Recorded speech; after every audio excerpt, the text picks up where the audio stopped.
आपकी शादी कब होगी, कौन से साल में होगी, कौन से महीने में होगी।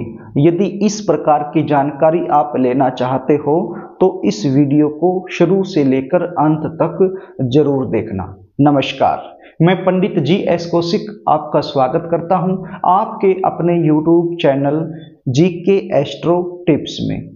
आज मैं आपको कुछ ऐसे सरल सूत्र बताने वाला हूं जिसकी सहायता से आप अपने घर बैठे बैठे ही ये पता कर पाओगे कि आपकी शादी कब होगी, कौन से साल में होगी। जानकारी दूं इससे पहले आपसे निवेदन करना चाहूंगा, यदि आप चैनल पर नए हैं और अभी तक आपने इस चैनल को सब्सक्राइब नहीं किया है तो मुझसे लगातार जुड़े रहने के लिए अभी इस चैनल को सब्सक्राइब कर लीजिए और बेल आइकन को भी प्रेस करके रखिए, क्योंकि इस चैनल के माध्यम से मैं विवाह में आ रही अड़चनों को दूर करने के कारगर उपाय लेकर आपके सामने उपस्थित रहता हूं। जल्दी शादी होने के चमत्कारी उपाय आपको बताता रहता हूं। यदि आप चैनल को सब्सक्राइब करके रखोगे तो हमारी आने वाली जो नई वीडियो हैं उनका नोटिफिकेशन आपको मिल जाएगा और वो वीडियो आप आसानी से देख सकेंगे। इसलिए कहता हूं चैनल को सब्सक्राइब जरूर कर लेना। प्रिय दर्शकों, आपके पास आपकी जो जन्म कुंडली बनी हुई है इसको आप खोल कर बैठ जाइए और जन्म कुंडली के अंदर लगन कुंडली नाम से एक चार्ट आपको मिलेगा, उसको आप देखिए और विशेष रूप से उसके सप्तम भाव को देखिए। अब ये सप्तम भाव क्या होता है मैं आपको बता देता हूं। स्क्रीन पर आप देख पा रहे होंगे एक लगन कुंडली के चार्ट को। इस कुंडली में जहां पर 7 का अंक आपको दिखाई पड़ रहा है ये जन्म कुंडली का सप्तम भाव होता है। आपकी जो जन्म कुंडली है उसके अंदर सप्तम भाव में 1 से लेकर 12 तक कोई भी अंक हो सकता है। बस आपको ये पता करना है कि सप्तम भाव के स्वामी कौन से ग्रह बनते हैं। वो कैसे पता करोगे आपको बता देता हूं। यदि आपकी जन्म कुंडली के सप्तम भाव में, जहां पर इस कुंडली में 7 का अंक लिखा हुआ है, आपकी कुंडली के इसी सप्तम भाव में यदि 1 नंबर लिखा है तो यहाँ के स्वामी कौन बनेंगे, मंगल देव बनेंगे। 2 लिखा है शुक्र देव बनेंगे। यदि 3 लिखा है तो बुध देव बनेंगे। यदि 4 लिखा है तो चंद्र देव बनेंगे। यदि 5 लिखा है तो सूर्य देव बनेंगे। यदि 6 लिखा है तो बुध देव बनेंगे। यदि 7 लिखा है तो शुक्र देव बनेंगे। यदि 8 लिखा है तो मंगल देव बनेंगे। यदि 9 लिखा है तो देव गुरु बृहस्पति बनेंगे। यदि 10 लिखा है तो शनि देव बनेंगे। यदि 11 लिखा है तो भी शनि देव बनेंगे और यदि 12 नंबर लिखा है तो देव गुरु बृहस्पति बन जाएंगे। तो आपको पता चल गया होगा कि आपकी जन्म कुंडली के सप्तम भाव के स्वामी कौन से ग्रह बनते हैं।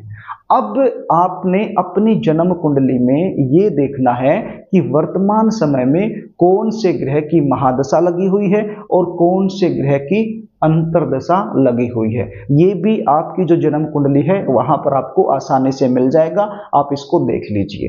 अब सप्तम भाव का जो स्वामी बना, यदि उस ग्रह की महादशा आपकी कुंडली में लगी हुई है या फिर अंतरदशा आपकी जन्म कुंडली में लगी हुई है तो ये विवाह होने का एक प्रबल योग बन जाता है। ये तो पहला सूत्र हुआ।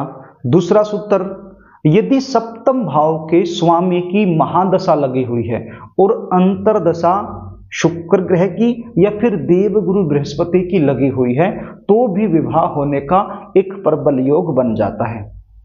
अब तीसरा सूत्र क्या बोलता है, यदि सप्तम भाव के स्वामी की अंतरदशा है और महादशा या तो शुक्रदेव की या फिर देव गुरु बृहस्पति की लगी हुई है तो भी विवाह होने का एक प्रबल योग माना जाता है।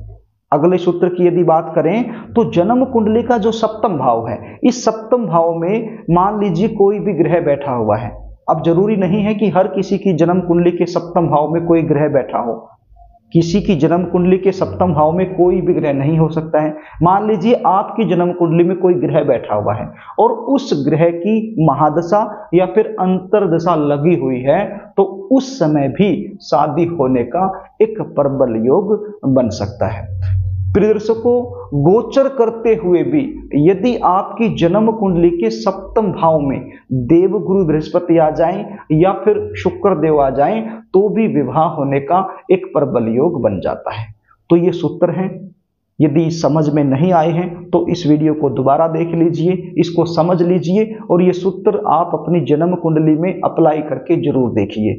आपको पता चल जाएगा कि आपकी शादी होने का जो प्रबल योग है वो कब बन रहा है, कौन से साल में बन रहा है, कौन से महीने में बन रहा है। यदि आप अपनी जन्म कुंडली का विश्लेषण मुझसे करवाना चाहते हैं, आपकी शादी कब होगी, कहाँ होगी, कौन से महीने में होगी, कैसे परिवार में होगी, शादी के बाद का वैवाहिक जीवन कैसा रहने वाला है, जल्दी शादी होने के विशेष उपाय क्या आपको करने चाहिए, यदि ये सारी जानकारी आप मुझसे लेना चाहते हैं तो स्क्रीन पर दिए गए व्हाट्सएप नंबर के जरिए आप मुझसे संपर्क कर सकते हैं। अपनी जन्म डिटेल लिखकर मेरे पास भेज सकते हैं और अपनी जन्म कुंडली का साइंटिफिक तरीके से सटीक विश्लेषण मुझसे करवा सकते हैं। जन्म कुंडली विश्लेषण की हमारी फीस होती है, वो फीस आपको पे करनी होती है, उसके बाद संपूर्ण जानकारी आपको दे दी जाती है। प्रिय दर्शकों, यदि कार्यक्रम आपको अच्छा लगे तो इस वीडियो को लाइक करना, इसको शेयर भी करना और कमेंट बॉक्स में आप अपनी वर्तमान समय में चली हुई उम्र जरूर लिखना।